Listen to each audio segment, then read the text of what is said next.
महाराष्ट्र की राजनीति का अपराधीकरण न हुआ था, न होगा, न होने देंगे।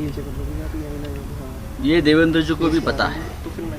महाराष्ट्र का डीएनए अलग तरह का डीएनए है। देवेंद्र जी भी यहाँ मुख्यमंत्री रह चुके हैं।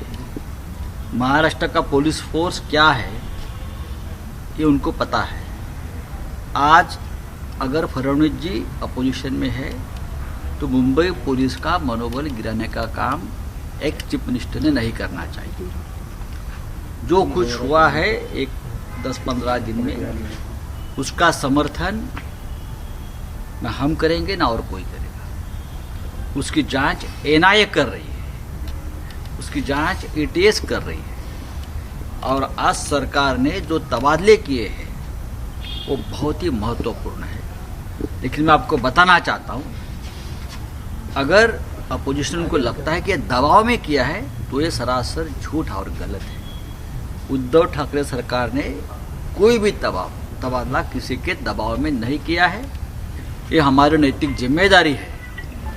जब तक जांच पूरी नहीं होती है, जब तक सच सामने नहीं आता है, तब तक ये तबादले होने चाहिए। लेकिन उन्होंने गंभीर आरोप लगाया सचिन वाजे की बहाली को लेकर कि सर्विस में बहाली जो है राजनीतिक दबाव के कारण इस प्रकार की बहाली गुजरात में नहीं हुई क्या? गोधरा कांड में या दंगों में ऐसे बहुत से लोग फंस गए थे, चार्जशीटेड हुए थे, उनको भी नौकरी में लिया है, मध्य प्रदेश में लिया है। कभी कभी ऐसा होता है। लेकिन जब गलती सामने आती है तो ऐसे लोगों को वापस सस्पेंड किया जाता है। फडणवीस जी का कहना है कि वो सिर्फ मोहरे हैं और उनको जो कंट्रोल कर रहे थे, इनको जो रिमोट से चला रहे थे, वो लोग सत्ता में बैठे हुए हैं। नाम ले लो, नाम लेकर बात करो। अगर आपके पास एविडेंस है, आपके पास जानकारी है, तो यहां बैठकर हवा में तीर मत मारो। आप नाम लीजिए और बात करिए, सीधी बात।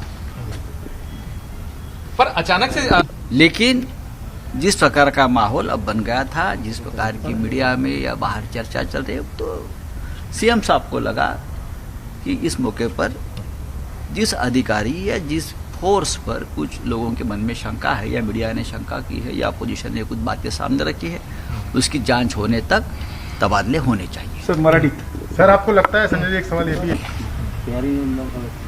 मामला अगर अपोजिशन बनाना चाहती है तो बनाने का उनको पूरा अधिकार है। 3.5 साल तक ऐसे मामले बनाते रहिए। सरकार रहेगी, सरकार का कोई बाल भी बाका नहीं कर सकता। लेकिन आपने मुख्य मतलब मुंबई में ये पुलिस के अधिकारी कोई अपराधी या कोई पुलिस काम नहीं करता, लेकिन जब इस प्रकार की बातें सामने आती है तो कार्रवाई करना ये हमारा अधिकार बनता है या हमारा कर्तव्य बनता है। सरकार कमिश्नर पे जिम्मेदारी तय होती है, क्या गृहमंत्री पे नहीं होनी चाहिए, जिनके अंडर ये सब कोई काम करते हैं?